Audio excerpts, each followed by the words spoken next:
avons commencé la semaine dernière par quelques généralités sur la France. Vous en souvenez?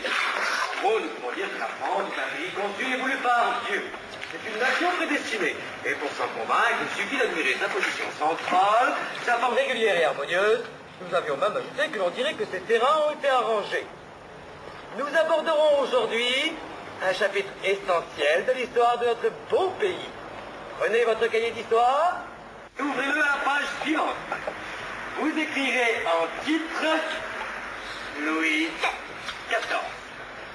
Soulignez et passez 3 lignes. Un bon conseil en passant. N'attendez pas que les autres écrivent l'histoire de votre règne.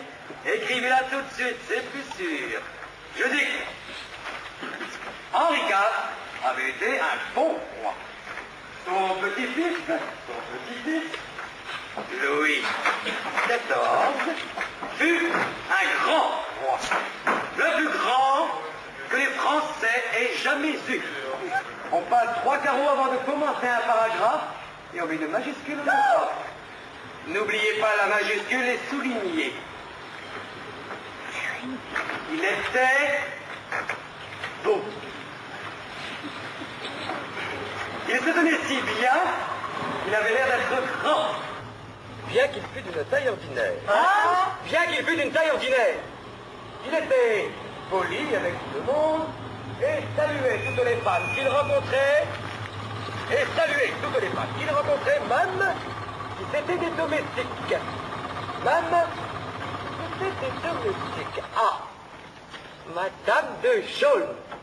Je suis bien aise de vous revoir. Ah, Madame de Chaulnes, je suis bien aise de vous revoir.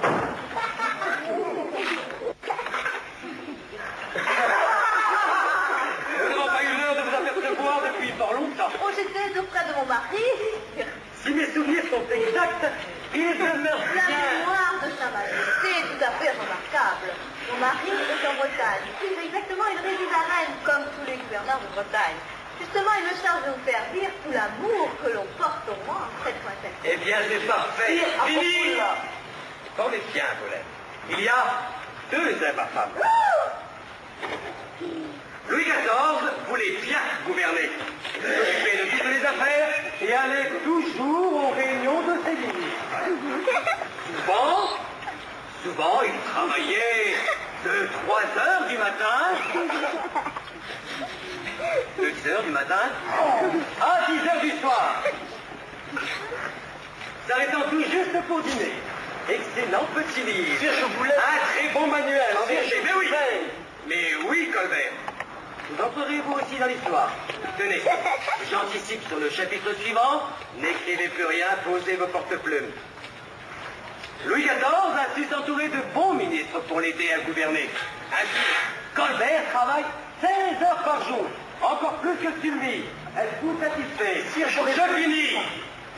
Le matin, il se frotte les mains de plaisir quand il voit les papiers qui attendent sur son bureau.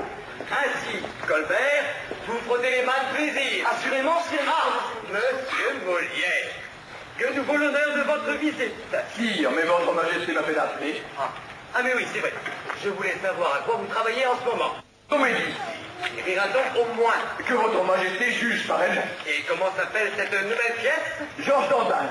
Voyons cela.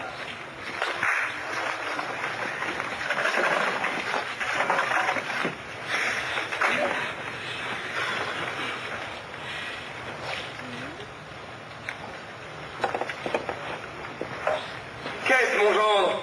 Vous me paraissez tout troublé. Aussi en ai du sujet. Mon Dieu, notre gendre, mais vous avez peu de civilité. De ne pas saluer les gens quand vous les rencontrez. Ma foi, ma belle-mère, c'est que j'ai d'autres choses en tête. Encore? Est-il possible, notre gendre, que vous sachiez si peu votre monde qu'il n'y ait pas moyen de vous instruire de la manière qu'il faut vivre parmi les personnes de qualité? Mais comment? Et où sont les coups de bâton? Je demande pardon, votre majesté. Molière, vous m'avez parlé d'une comédie et je n'entends point de coups de bâton. Molière, une comédie sans coup de bâton, c'est comme une pêche en poitrine. Reprenez, je vous prie. Ne vous déferez-vous jamais avec moi de la familiarité de ce mot de ma belle-mère? Et ne sauriez-vous vous accoutumer à me dire madame? Parbleu, si vous m'appelez votre gendre, Il me semble que je puis vous appeler ma belle. Il y a tentative. Les choses ne sont pas égales. Me apprenez que ce n'est pas à vous, à Vous y avez parlé, je crois. Oui, de graves événements ont éclaté en Bretagne. Merci Molière, merci. Je trouve cette scène fort bien tournée. Mais pensez au coup de bâton. Quel est votre avis, Colbert? Je trouve quelque insolence que M. Molière se méfie. Vous savez que ses ennemis... Laissons là ces cagots qui sentent le fagot. La gloire du roi. Il y a quelques audaces, sans doute. Remerciez notre ami.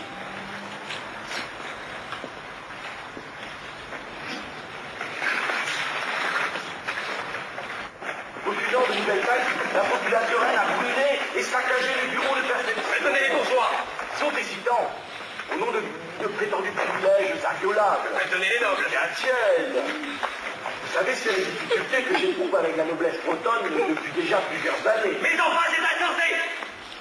Je construis une œuvre immortelle et déjà des failles se produisent. Il faut arriver plus solidement à la Bretagne. Dès que je tourne la tête, je la sens prête à prendre le large. La situation est donc grave. La situation est donc grave.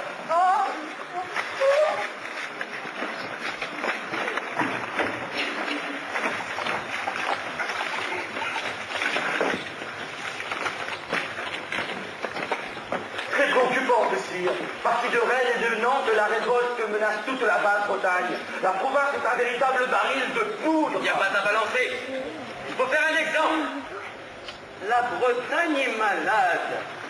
La Bretagne a de la fièvre. Eh bien, c'est parfait.